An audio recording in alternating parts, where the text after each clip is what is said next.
Amin'ny anaran'i Jesosy Kristy Tompo no irebako anareo zay manaraka ary koa mihaino ny fandarana azo antoka fanavoto amin'i Kristy zay endreketako ny mpitandrina sofinirina Ramborson. Ny fahasoavan'Andriamanitra ny ao amintsika rehetra ade mba ho tanteraka amintsika ny fanambarana zay voalaza ao Baiboly manao hoe fa toy izao no nitiavan'Andriamanitra zao tontolo zao nomeny ny zanany lahy tokana mba tsy ho very zay tamino azy fa nina fiaina mandrakizay. Fa Andriamanitra tsy nanieraka ny zanaka ho amin'izao tontolo zao hanamerika zao tontolo zao mba amin'izay zao tontolo zao. Tena antony ny ran'Andriamanitra an Jesosy zany dia hamonjy zao tontolo zao mba tsy ho very fa nana fiaina mandrakizay.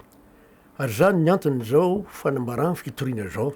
mba tonga ny olona tena vaomana hitsena an Jesosy eny amin'irao ny lanitra ary tonga ny tsiray avy izay mino ho vavolombelon'i Jesosy amin'izao fiainany zao. Koa mba azon'Andriamanitra manampy antsika dia hivavaka itsika. Misaotra anao zay Andriamanitra fa fahasoavanao dia tantery zao fotoana zao. Matoka fa na iza eran'izao tontolo zao manaraka mihaino zao fandarana zao dia minao saina, minao fahendrena, ahafantatra ny sitraponao ary iorina amin'ny finoany ao amin'i Jesosy Kristy Tompo sy ny soratra masina ny teninao. Ka daonao ny dera saotra ary voninahitra Andriamanitra amin'ny anaran'i Jesosy Kristy Tompo, saotra Andriamanitra. Amen. Alleluia. Ny zavatra ho ambarantsika am'izao dia zao hoe ny asan'ny fanahy masina eo amin'ny tsiraray. Ny asan'ny fanahy masina eo amin'ny tsiraray. Fantatsika fa ity Baiboly ity na ny tenin'Andriamanitra na ny teo soratra masina dia tsy avy amin'ny sitrapon'ny olombelona. Voalaza ao amin'ny Petera faharoa no ahitantsika an'izany. Zao voalaza Petera faharoa toko voalohany ny andininy roapolo sy ndraiky amby roapolo. Petera faharoa toko voalohany andininy roapolo sy ndraiky amby roapolo amin'ny anaran'i Jesosy manao hoe fantatrareo voalohany indrindra fa mifamohan-kevitry ny faminaniana ao amin'ny soratra masina dia tsy efa fisainan'ny olona fotsiny ihany fa tsy misy faminaniana avy tamin'ny olona tany aloha rehetra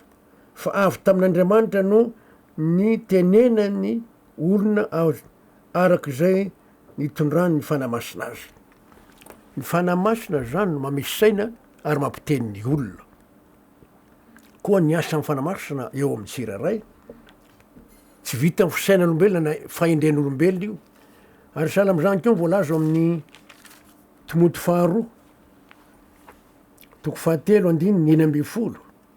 sy ny fito ambin'ny folo. Timoty faharoa toko fahatelo andininy enina ambin'ny folo sy fito ambin'ny folo amin'ny anaran'i Jesosy manao hoe zay soratra rehetra nomeny ny tsindry mandrin'Andriamanitra dia mahasoa koa ho fampianarana, fandresen-dahatra, fantsiana zay diso, fitaizana amin'ny fahamarinana mba ho tanteraka ny olon'Andriamanitra ho vonona tsara ho amin'ny asa tsara rehetra. Araka ny hitantsika eto dia ny soratra rehetra zay azo tamin'ny tsindry mandrin'Andriamanitra meny ny fanahy masina dia mahasoa koa ho fampianarana. Zay mahatonga an'izao fampianarana zao,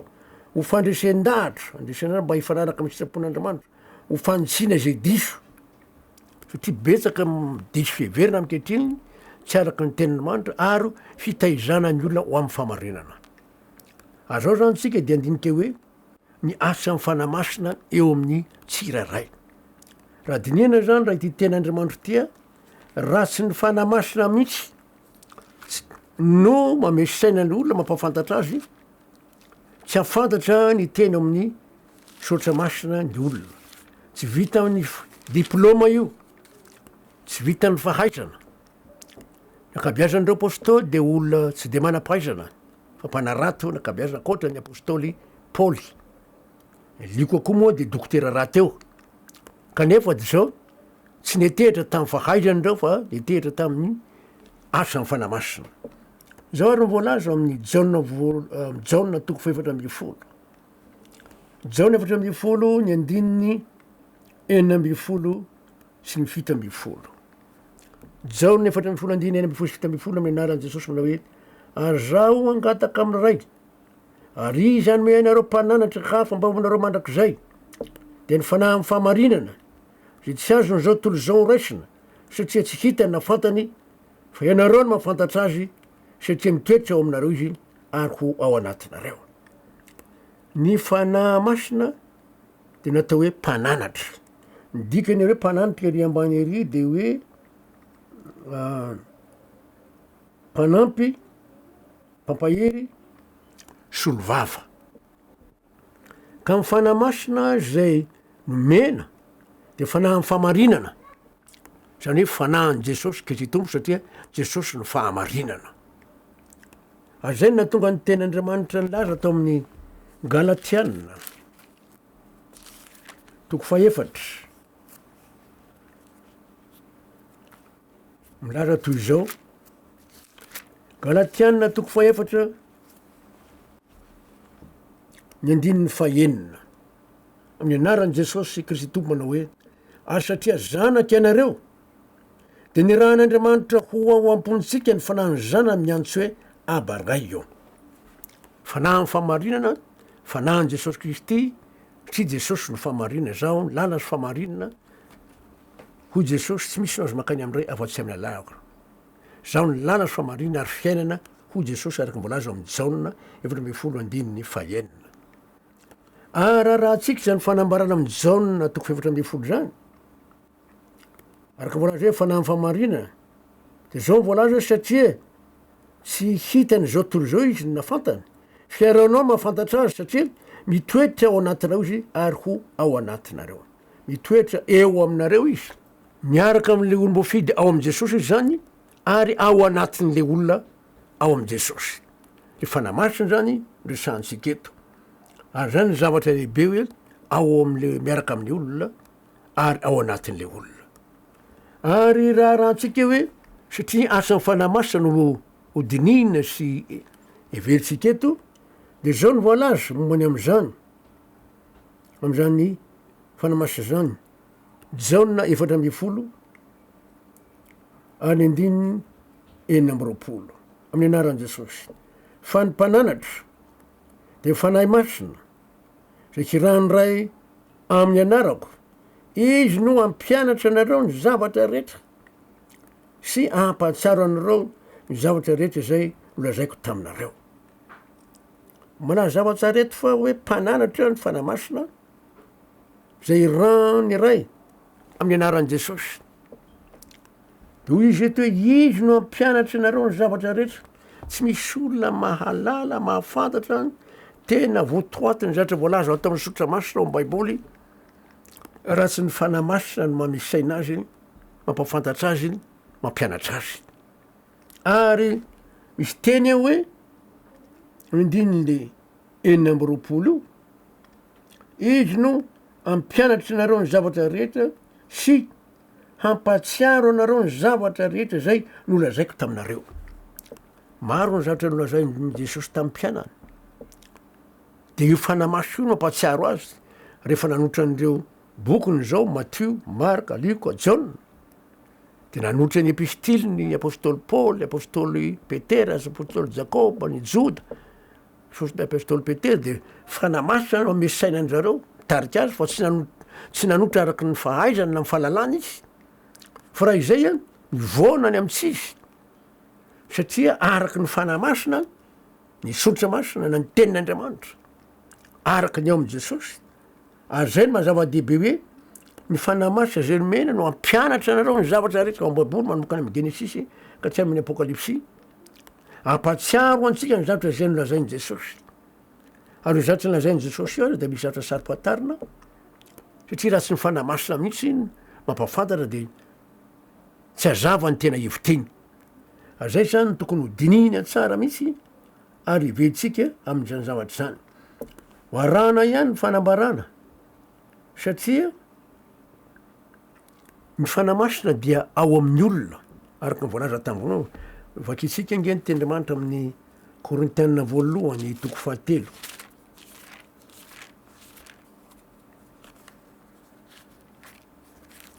Korintianina 2:7, araky le voalaza teo hoe ho ao anatinareo izy ary eo aminareo. Korintianina 2:7 andininy 9:20 sy ny 7:10 amin'ny anaran'i Jesosy Kristy Tompo. Tsy fantatrareo va fa tempolin'Andriamanitra nareo ary ny fanan'Andriamanitra mitoetra ao anatinareo. raha misy manimba ny tempon'andriamanitra de mba hosimban'andriamanitra kosa izy fa masina ny tempon'andriamanitra dia naroa zany. Raha nandinitsika tamin'ny vakina tamin'ny Galatiana toko fahaefatra andinin'ny fahaenina de voalaza fa hoe fanahy ny famarinana fanahy ny Kristy araka ny teny eto indray izy de voalaza hoe ny fanahin'andriamanitra tsy fantatreo va fa tempon'andriamanitra nareo ary ny fanahin'andriamanitra no mitoetra ao anatinareo. Raha nanaraka tsara ny fampianaranytsika mbony amin'ny fanafana ny ota manandevo amin'ny Romana toko fahaenina de ny andininy 8 amin'ny Romana toko fahaenina de nilaza mihitsy fa hoe rehefa natao afaka tanota nareo de tonga andevon'ny fahamarinana. Babolitsika moa ny teo hoe mpanompo ny fahamarinana fa baboly teny français de milaza mihitsy hoe esclave de la justice. Voalaza mihitsy fa tena afaka ary ery amin'ny andininy 12 ndray de voalaza fa hoe andevon'andriamanitra esclave de Dieu. Lasa esclave de andevon'andriamanitra mihitsy mipetraka ao na Jesosy. Ny fanahin'andriamanitra ohatry fa fanahin'ny Kristy ihany satria milaza an'izany ny Romanina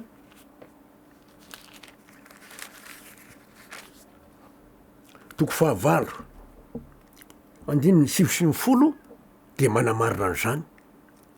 Romanina toko 9 andininy 9 amin'ny anaran'i Jesosy. Fiainareo tsy ao amin'ny nofo fa amin'ny fanahy. Raha ny fanahin'andriamanitra mitoetra ao anatinareo. Zao zay, raha ny fanahin'andriamanitra mitoetra ao anatinareo. Fa raha misy kosa mitohy an'le teny a, fiainareo tsy ao amin'ny nofo fa amin'ny fanahy raha ny fanahin'andriamanitra ao anatinareo. Fa raha misy kosa tsy manana ny fanahin'i Kristy de tsy azy izy. Mavarina fanahin'andriamanitra voalaza eo aloha ambony fa lazaina fanahin'i Kristy indray raha iandro ao tsy inona. Satria le fanahy masina mipetra ao amin'ny olona tsy fa Jesosy Kristy. Ary andininy 10 de milaza hoe fa raha Kristy no mitoetra ao anatinareo na dia maty any zany ny tena no ny ota dia fiainana kosa ny fanahy no ny fahamarinana. De mio ny andininy 1:10 amin'ny anaran'i Jesosy. Romanina toko 7 toko 9 andininy 1:10 raha ny fanahy zay nanangana any Jesosy tamin'ny maty no mitoetra ao anatinareo de zay nanangana any Kristy Jesosy tamin'ny maty no amelona ny tenareo mety maty amin'ny fanahiny zay mitoetra ao anatinareo. Fanahin'andriamanitra fanahin'i Kristy raha ihany ny filazana azy ao amin'ny Baiboly fa tsy afaka hitentsika hoe samy hafa reo. Ary zay no mahatonga ny Andriamanitra koa ny Korintiana 2 toko 9. Korintiana 2 toko 9 ny andininy 7 sy ny 20 amin'ny anaran'i Jesosy Kristy Tompo. Korintiana 2 toko 9 andininy 7 sy 20 amin'ny anaran'i Jesosy. Ahoana ary? Moa tsy fantatrareo fa ny teninareo de tempolo ny fanahy masina zay ao anatinareo sady efa azonareo tamin'Andriamanitra ka tsy tompo ny teninareo nareo fa olom-boavidy ianareo koa dia mankalazan'Andriamanitra amin'ny tenanareo. Fanahin'Andriamanitra nao voalaza koa fa hoe ny fanahin'i Kristy. Ary lazaina fanahin'i Kristy de lazaina koa fa io fanahin'i Kristy io na fanahin'Andriamanitra io tsy fa Jesosy. Alohan'ny sotsika amin'ireo ny asa fanamaso amin'ny siraray. Vakitsinge ny Galatiana toko 2:20. Galatiana toko 2:20 amin'ny anaran'i Jesosy manao hoe voakombo miaraka amin'ny Kristy amin'ny aso fijaliana aho. Ary tsy zaho ntsony ny velona fa Kristy ny vela ato anatiko. Fa izay velomako ankehitriny eo amin'ny nofo de velomako amin'ny finoana ny zanak'Andriamanitra zay efa tiaka nohatra ny tenany amonjah. Voakombo miaraka tamin'ny Kristy amin'ny fijaliana aho. Niala no tamanandevo tsy zaho ntsony ny velona fa Kristy ny vela ato anatiko. Le fanahy masina io, fanahy amin'ny fahamarinana io, ny mpananatra io, fanahin'Andriamanitra io. Ary izy io de voalaza fa Jesosy mihitsy araka voalaza ny Kolosiana toko 1. Kolosiana toko 1 andininy 4 sy ny 7. Kolosiana toko 1 andininy 4 sy ny 7 amin'ny anaran'i Jesosy manao hoe de ny zava-miafina le voafina hatramin'ny fahakora sy ny taranaka maro fa voaseho ankehitriny amin'ny olony masina zay efa tian'Andriamanitra nampifantara ny hareny voninahitry ty zava-miafiny ty any am'Jentrisy de Kristy ao anatinareo zay fanantenana ny voninahitra zay mazava miafinazy sahirana ny olona raha dininy zany de ohatran'ny hoe Andriamanitra ihany ve zany Jesosy de sisa ve zany no Andriamanitra mbola misy fanazavana momba any am'izay fa tsy hiditra de amin'ohatra am'izay sika androany fa hoe miasa ny fanamaso amin'ny tsirairay ka rehefa tonga amintsika fanamaso na Jesosy na Andriamanitra de zao mivoalaza amin'ny Jaona 1:12 Jaona 1:12 de manomboka 17 ka hatramin'ny 2:10 Jaona 1:17 ka hatramin'ny 2:10 vakitsika amin'ny anaran'i Jesosy manao hoe fa zao milaza ny marina aminareo mahatsara nareo fikelako fa raha tsy hialako de tsy ho avy aty aminareo ny mpananatra fa raha andeako de hirahiko ho aty aminareo izy ajanontsika eo aloha ho Jesosy hoe mahatsara ny fialako raha tsany tsy ho avy aty aminareo ny mpananatra de mifanamasa moa zany ary andeha aho de izy mazava tsara ny teniny eto hoe zaho milaza ny marina aminareo mahatsara reo fialako fa raha tsy hialako de tsy ho avy aty aminareo ny mpananatra fa raha andehako de hirahiko ho aty aminareo izy tary amin'ny Jaona 4:10 de hoe fanahy irany ray amin'ny anarako etondray de lazainy zay fa izy no maniraka azy azay mazavatra dehibe hoe mazava miasona an Jesosy io ka toy zatsika ny andininy 9 amin'ny anaran'i Jesosy ary raha tonga izy dia ampiaiky ny zao tontolo zao ny fahotana sy ny famarinana ary ny fitsarana fanamaso ihany mampiaiky zao tontolo zao ny fahotana ny famarinana sy ny fitsarana de izy ny andininy 7 ny fahotana satria tsy mino izy ny famarinana satria makany am'ray aho ka tsy mahita intsony ianareo ary 11 ny fitsarana satria ny andrininy zao tontolo zao de efa voatsara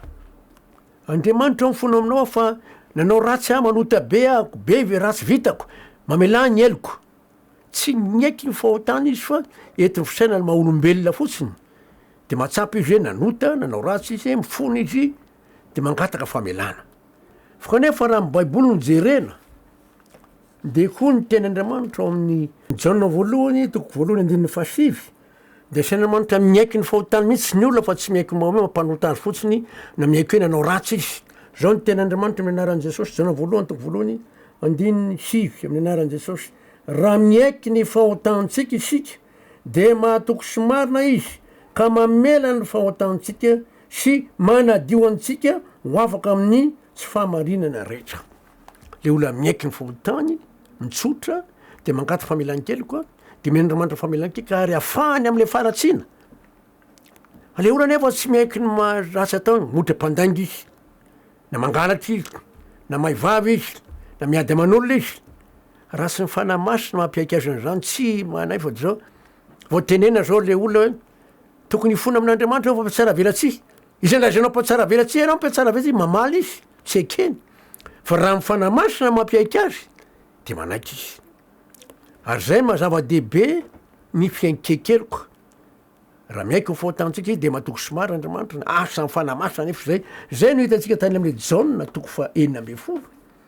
ny fanamasina no ampiaiky zao tontolo zao ny fahotana fa raha ava-tsy eo le fanamasina tsy manaiky le olona ary lazainy hoe ianao mpandainga tsy mpandainga zany a nefa hita fa mpandainga zao izy fanamasina ihany no ampiaiky azy an'izay zay ny hoe asa ny fanamasina eo amin'ny tsirairay ary raha mamaky anatsika amin'ny Jaona 1:10 de zao mivoalaza eo amin'ny andininy 3:10 sy 4:10 Jaona 1:10 amin'ny anaran'i Jesosy fa raha tonga ny fanahy ny fahamarinana de izy no hitary-dalinareo amin'ny marina rehetra fa tsy teny ho azy izy fa izay koreny de ho lazainy avokoa ary ny zavatra ho avy aza dia ambarany aminareo izy ankalaza fa handray avy amin'ny aizy ka hanambary zany aminareo zao tsara eto fa mifanamasina zany a dia voalaza eto hitarika ny olona marina rehetra ary zavatra ho avy azy de ho lazainy ary izy ny fanamasina de mahatonga an'olona mankalaza an' jesosy hanambarany zao aminy ny zatra am'famarina rehetra jereo tsara zay fanambarany zay asa am fanamasina ao amy tsiraray averiko ndray mandeha le andininy telo ambe folo sefatra ambe folo amin'ny rahan jesosy fa raha tonga ny fanahany famarina fanahan jesosy zany de izy no itarydalinareo amy marina rehetra tsy faiza tsy vita fahaizan'olombelona fahalalany io ankehitriny ny olona de tonga am'lay hoe hianatra pasteur de manana fisekolana biblika laina nianatra saingy zao raha vao tsy tariny fanamasina de tsy mety fa lasa tsy resaka diplôma io reo apôstôly io tsy nomeny jesosy diplôma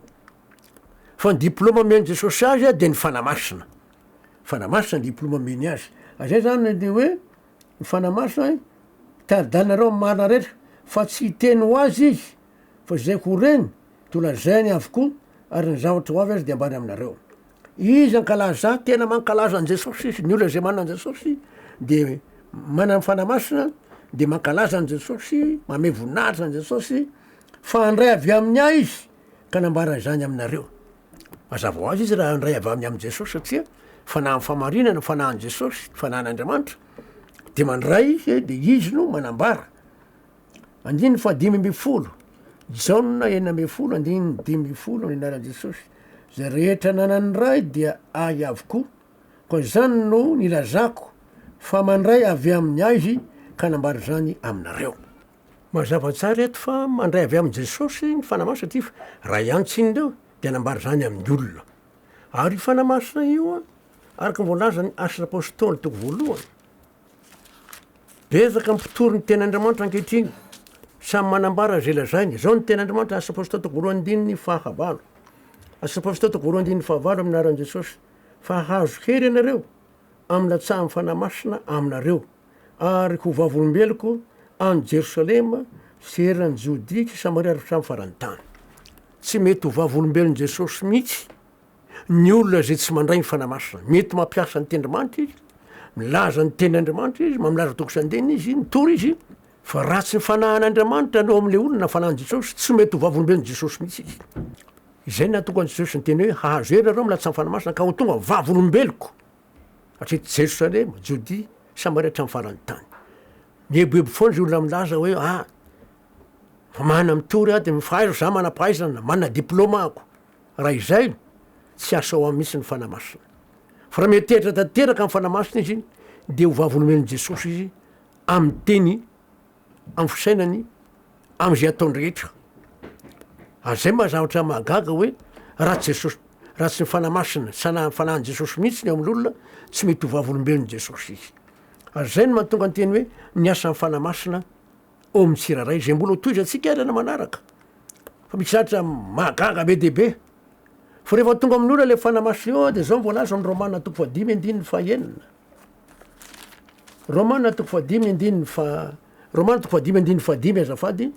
romana toko fa 5:5 amin'ny anaran' jesosy ary ny fanantenana de tsy mampamenatra satria ny fanamasina zay nomena antsika no nentiny nampidina ny fitiavan'andriamanitra ho ambontsika fanamasina io a no mitondra ny fitiavana ampon'ny olona mitondra ny finoana izy voalaza zany ary izy koa mitondra ny fitiavana satria ny finoana tsy maintsy miara-miasa ny fitiavana zany tsy mety araka ny voalaza ny ten'andriamanitra amy galatianina galatianina toko fa 5:1 amin'ny anaran' jesosy galatiana toko fa 5:1 amin'ny anaran' jesosy fa ao amy kristy jesosy de tsy mahasona ny famorana ny tsy famorana fa ny finoana zay miasa amy fitiavana le finoana mamaky ny baiboly anao miainy toriteny de tonga ny finoana saingy zao tsy matanjaky na miro zany raha tsy ao ny fanamasina araky nyvoalazany korintiana voalohany toko 4:7 fa ny fanamasina mame finoana ny olona araky ny ten'andriamanitra raha teo ary zava-dehibe zany efa nivain'ny dinitsika moa tany aloha zany a korintiana voalohany toko 4:7 manao hoe ny anaran' jesosy hoe ary ny tsiraray finoana am'zany fanahy ray zany any tsiraray moa no mahazo an'izay finoana ray fa tsy hoe ny olona ray fotsiny raha ny anakiray fotsiny de matiantoka fa asa my fanamasina amin'ny tsiraray avy ka mahatonga ny finoana ao am'le olona ary mahatonga koa ny fitiavana araky andriamanitra ao am'le olona fa raha vao tsy ao ny fitiavana araky andriamanitra mety ho very le olona mbola ho hitatsika ny fanambarana zany satria raha finoana fotsiny fanamarinana kanefa raha fa tonga ao ny fitiavana fitiavana io manosika olo anao asa de ho hitatsika moa manaraka fa zao finoana tsy arahan'asa de tsy mahavoavonsy zay mazava-dehibe ny atao hoe ny asa ny fanamaso amin'ny tsiraray zay mbola toizatsika manaraka ary ny fanahan'ny fahasoavan'andriamanitra hoe miasa amintsika mba hafantarantsika ny sitrapon'andriamanitra ary mba hatanteraka ny fanamaso amintsika satria raha tsy tonga zanak'andriamanitra ny olona tsy tonga ho amin'ny fanamasona satria zanaky ianareo de ny raha andriamanitra ampontsika ny fanahany zana miantso hoe abaray eo noho ny finoana mahatonga an'izay saoran'andriamanitra mandrak'iny famindram-pony amen ivavaka tsika saotra anao zay andriamanitra ny famindram-ponao saotra ny afatra menao taminay fampaharesana fanazavana mombany amin'ny asa ny fanamaso amin'ny tsiraray ady ankalazainao mena voninahitra mba hatonga anay tena iorona tsara ny finoana mba ho tonga tena zanakao satria zanaka de ny rahanao amponay ny fanahany zanakao miantso hoe abaray eo ady zany ny finoana ny filazany tsara zay menao no ny asa ny fananao maso ihany ko ka de anao ny dera ho anao saotra ny voninahitra andriamanitra amin'ny anaran'i Jesosy ny fisonandrany amin'ny anaran'i Jesosy ny fonandrany no voazavavako zany saotra andriamanitra amen alleloia veloma mandram-peona tompoko fahasoavan'andriamanitra amintsika rehetra dia manaraka antsika manao ny toyny amen